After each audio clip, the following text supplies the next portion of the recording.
This is about Dobutsu Shogi in the Greenwood.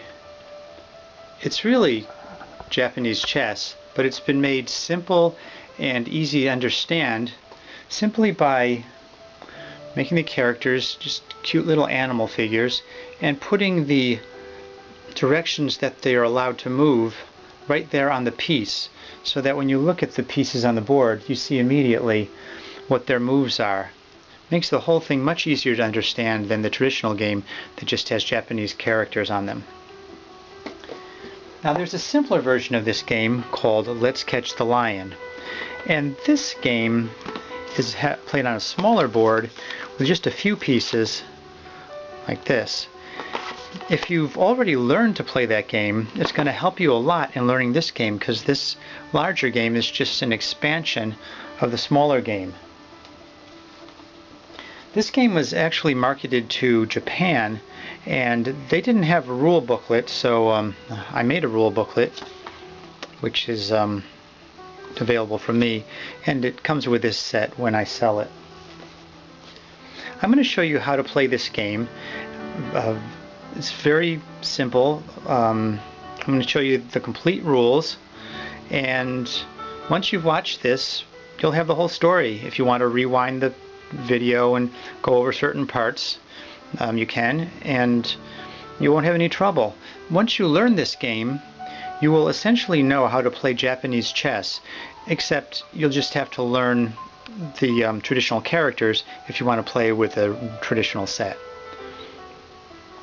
Like other forms of chess, the object of this game is to capture the king. Now in this game it's a lion king, a little lion with a crown on his head. Your opponent is trying to capture your king at the same time. You just take turns moving the pieces according to the rules, and this is the rules of how the pieces move. Let's start with the chicks. They are essentially the pawns. You can see by their square here that they just move one space forward. That little dot means one space in that direction. That's all they do, move one space forward. They also capture in the same way. They don't have a special move for capturing like in Western chess. They just capture moving one space forward. And when they get to the other region, you see there's a blue region on their side, a green region on our side. When one of their pieces gets to our green region, or one of our pieces gets to their blue region, it's allowed to turn over, and it becomes a hen. Now the hen, you see, can move these directions, forward, backward, sideways, or to the forward diagonal directions. It's right there on the piece, so it's easy to remember. You don't have to remember it, it's right there.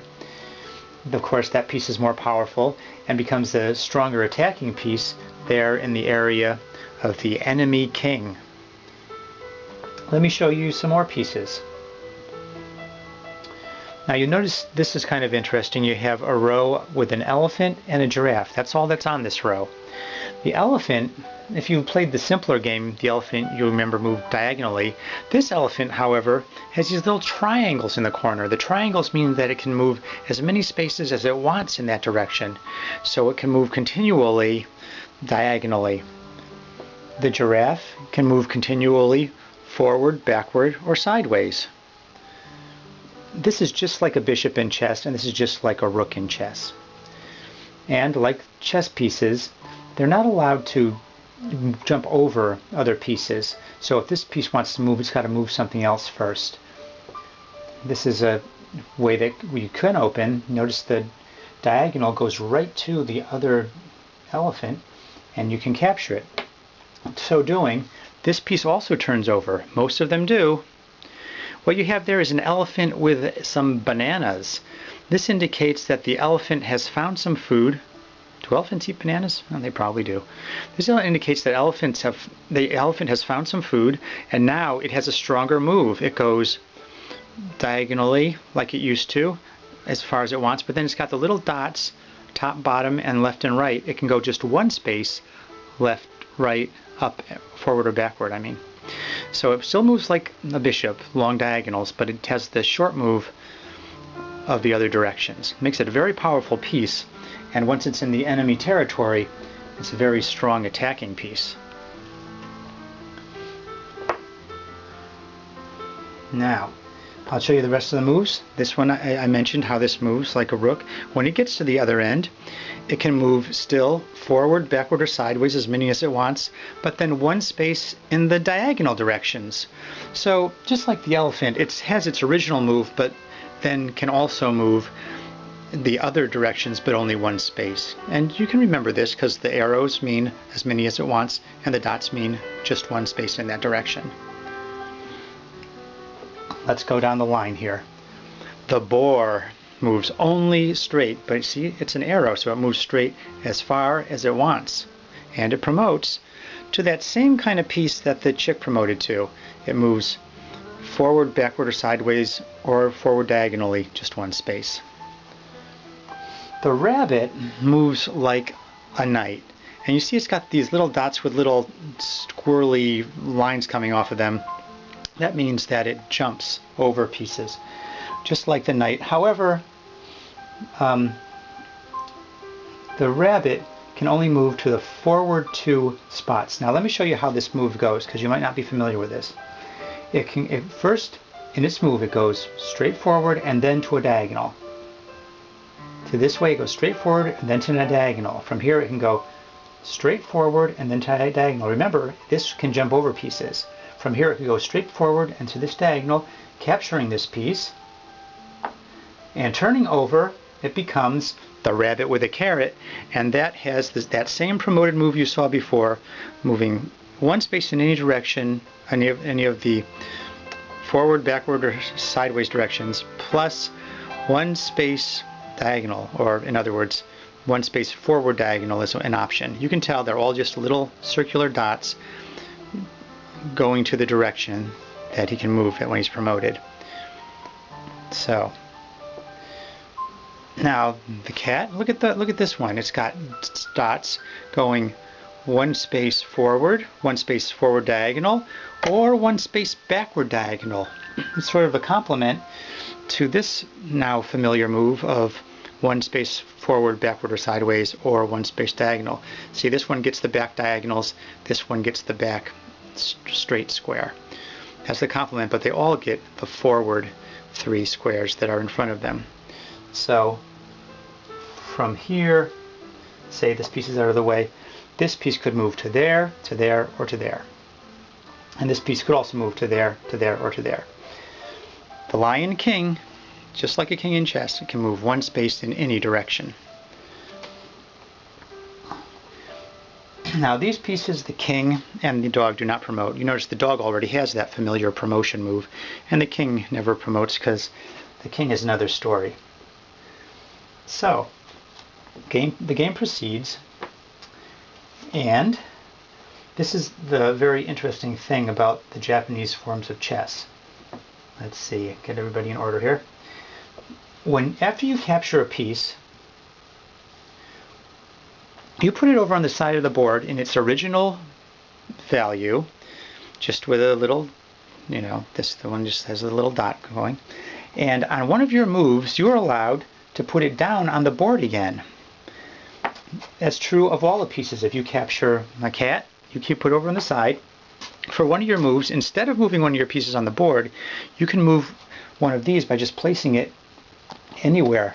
Well, anywhere except where it wouldn't have a possible move. For instance, you could never place a chick here because from there it doesn't have a possible move. You'd have to place it here, for instance. When you place it down, it's never promoted. It has to actually move to become promoted.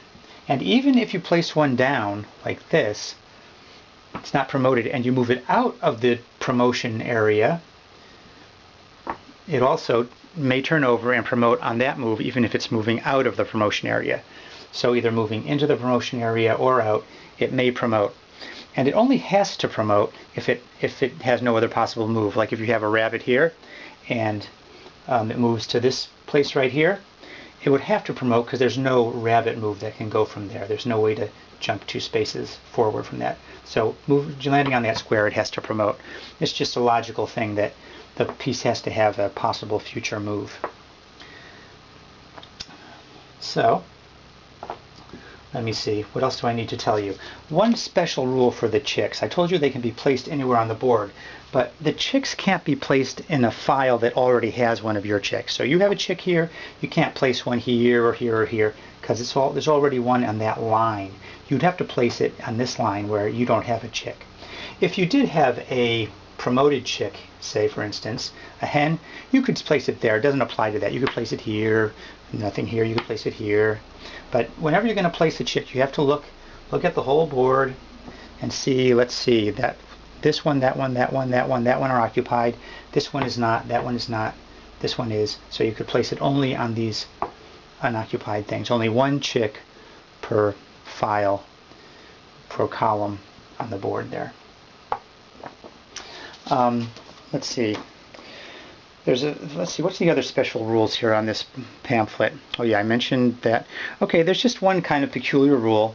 Now, let me explain. First of all, it's like chess. So if the lion is being threatened, say I had a bishop over here, I'll call it a bishop, but it's an elephant over here threatening the lion. The lion has to move out of check. He has to move to safety. He can block it like this. He can move out of the line of fire. If he had a piece that can capture this elephant, he could capture it. It just has to move so that the lion will not be captured in the next move. If he makes a mistake and doesn't protect it, you say, no, illegal move. You have to take it back and do something else that protects your lion. There's no capturing the lion. You have to force it so that he has no possible escape. So, and that would be what we call checkmate. For instance, let's see, just get a silly looking checkmate situation. Okay, here's a silly little checkmate situation. The lion is trapped. He's got this ready to capture him. He can't move either way because these pieces are in the way. He can't capture the giraffe because that one's protecting it. There's nothing the lion can do to escape being captured. That is checkmate, and that's how this side would be winning the game. There's one silly little rule that when you place down a chick, which is essentially a pawn,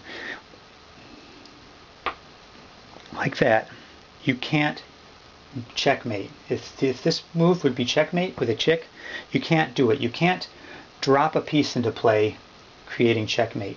You can move it, so if you were here and you moved it like this, checkmate, that would work, but you can't checkmate by dropping a chick into play. Just a special rule making them a little less powerful, giving them a little more respect for the king. So that's basically it.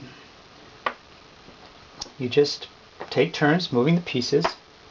And you decide however you want, how you want to move the pieces. I think it's nice in these games to let the younger player move first, just as a kind of a courtesy. And you just take turns moving the pieces as they're allowed to move,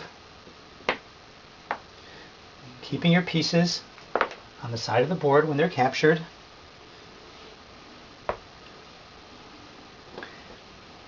And the game becomes very interesting and very complex. If you have any questions or you'd like to see more videos, you can always go to ancientchess.com. That's my website, and it's all about chess, the many forms of chess, and really all the fun that chess has created over the many years of its existence.